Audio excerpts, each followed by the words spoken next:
Hello, my dear students. So, I greet you all for this video session of chapter 3rd, and the lesson name is Fiber to Fabric. Dear students, hope you understood chapter 1, chapter 2, and today I welcome you to chapter 3, that is Fiber to Fabric. Dear students, the lesson name is very familiar to you as you have already learned some content of fiber to fabric in 6th standard. I know that you have learned about natural fibers that are obtained from plants. Some examples were cotton, jute, coir. So, these were some of the natural fibers that you had learned in 6th standard, and you learned how fiber, which is a very thin strand, how it was made into yarn, then how it was weaved and made into fabric. So different steps we have learned in 6th standard. So in the same way, here also, this fiber is converted into fabric, but here in 7th standard, we are going to learn how we are obtaining natural fibers from animals. So the fiber here is animal fiber. We will learn what animals are giving the yielding fiber and how it is made into fabric. So, the first is introduction about animal fiber. The common animal fibers are wool and silk. So, the two common animal fibers are wool and silk. Wool is obtained from sheep, goat, and the two famous goats are Angora goat, Kashmiri goat, and wool is also obtained from yak, camel, llama, alpaca, and etc.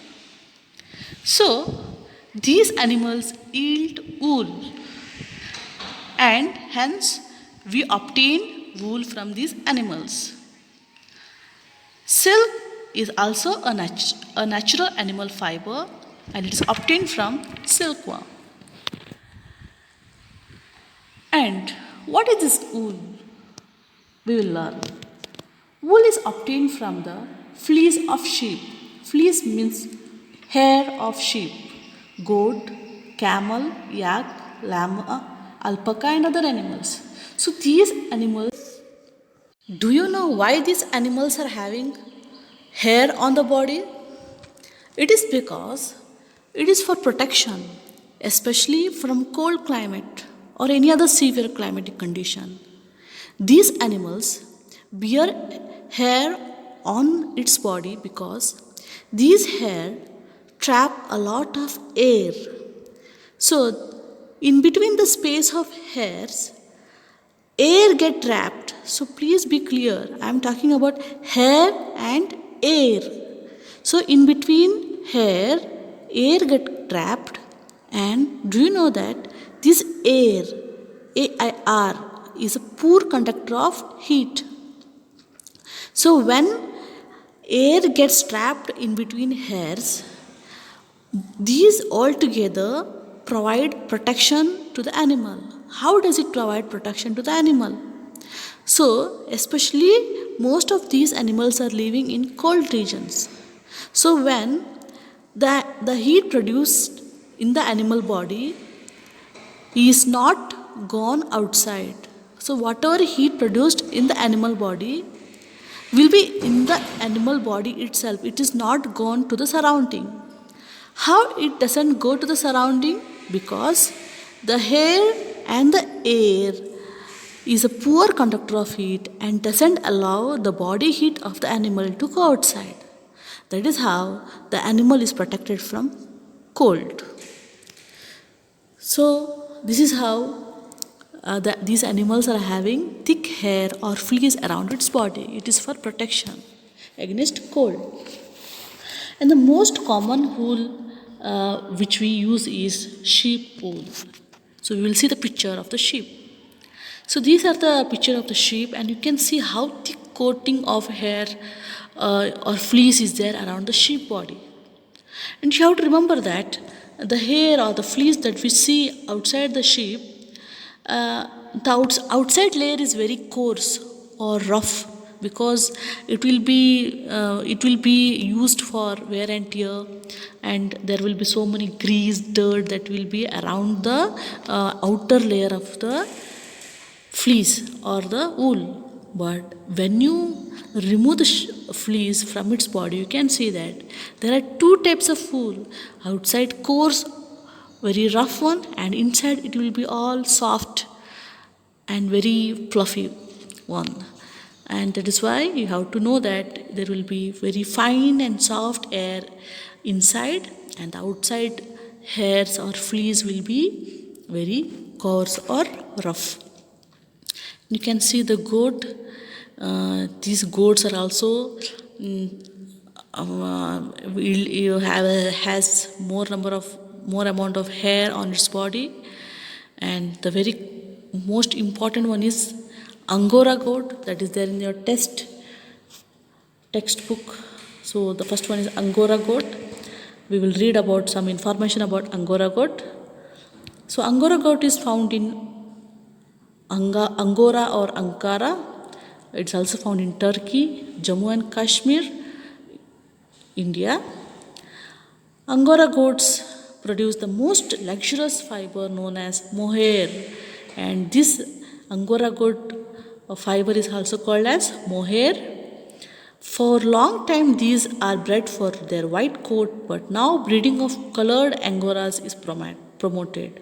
So earlier only white fibers were obtained, and now because of breeding colored Angoras is also obtained. And further we will learn what is the meaning of breeding and all. Mohair is used in making carpets, scarves, winter hats, suits, etc. So it is very important in the region of Turkey, Jammu and Kashmir, and Ankara. The next one is Kashmiri goat. This Kashmiri goat is very famous because it is found in Kashmir, China. It is fine texture. The hair, the wool that is obtained is fine in texture, strong, light, soft. These goats produce double fleece that consists of fine, soft undercoat and a coarser outer coating of hair called guard hair. So I already told that there are two types of fibers that are obtained from these animals. Outside hair will be always rough and coarse. Okay, and whereas the inside hair will be very soft and fine. So that is called undercoat. That is undercoat, which is very close to the skin. That will be very fine and soft, whereas the outer covering, outside outer fleece will be very coarse. The long coarse guard hair is used for brushes and other non-apparel uses. So even the coarse hair is also used to make brushes and other uses. Then pure Kashmiri can be dyed and spun into yarns and knitted into sweaters, hats, gloves, coats, jackets, etc. So these are the very important accessories we are getting out of these yarns. The fiber is also known as Pashmina for its use in the handmade shawls of Kashmir known as Pashmina shawls. So this fiber is also known as Pashmina. How in Angora we learned it is called mohair. The same way the fiber that is obtained from Kashmiri goat is called Pashmina, and it is used to make handmade shawls of Kashmir, and it is very popularly known as Pashmina shawls. And these Pashmina shawls are very popular in Kashmir. This is yak. It is found in Ladakh, Tibet, Nepal and Sikkim in India, and also in other parts of the world. The coat of the yak is composed of 3 different types of fiber. So this yak fiber is of 3 different types. Earlier we learned that in the goat and the sheep it was 2 types. There is one outer coat layer and one is undercoat, which is close to the skin. But here we are having 3 types of fiber, that is the coarse fiber, the mid type and the down fiber, and it depends upon the character or the character of the fiber, the clothings will be made different. So the properties of yak wool are, it gives warmth and softness. Its wool is used for preparing ropes. See how strong the fibers are, because see it is used for preparing ropes, tents, bags, sweaters, etc. So it is depending about the type of fiber also. The next is camel. So in the picture here you can see the single hump camel and also double hump camel. See, camel. Significant supplier countries of camel hair are China, Australia, Russia. The outer protective fur, that is guard hair, is coarse. Of course, the guard hair or the outer hair will be very coarse in all the animals, and it is also inflexible, not flexible, cannot be stretched. And its undercoat means the inside hair which is close to the skin is very soft and gathered when camels molt. Molt means when these camels will shed out their hair. Okay, sometimes the camels will shed their hair, and hence that is when this camel's soft hair is gathered, and the camel hair is used to make tents, carpets. What are the property of this camel hair? High thermostatic property, provide insulation and also protection from heat. It is also high. Okay, so it is protecting. That is why it is used to make tents, because it is protecting from heat. So this is llama. So this animal, I think you are seeing it for the first time.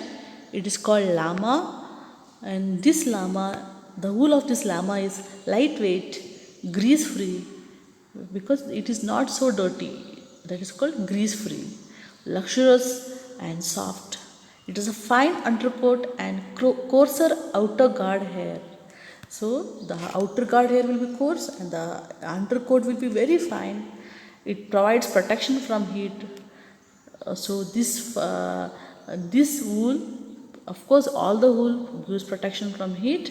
It is used to make handicrafts, garments, wall hangings, ropes, etc. It comes in different colors ranging from white or grey to reddish brown, dark brown and black. And this is alpaca. Okay, it is very cute animal, and it is also, I think you are seeing it for the first time. That is alpaca. And where it is found? Alpaca is found in South America. It has very soft, durable, luxurious and silky natural fiber. It is warmer, not prickly. Not prickly means it won't prick to the skin. Sometimes some wool which is very coarse may prick to the skin, but this is very soft. It doesn't prick, and water repellent and elastic. It is also water repellent. It won't get wet very soon. Alpaca fiber is used for for many purposes, including making clothing such as bedding, hats, gloves, sweaters.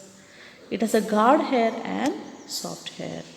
So this is all about today's session. That is, what is wool, why it is needed for the animal, different types of animals that are used to make wool. So we learned what are the different types of animals used for making wool. That is alpaca, then llama, then camel, yak, goat, Angora and Kashmiri goat we have learned, and sheep. So these animals are used to make wool. So I hope you understood. So thank you. We will meet in the next session.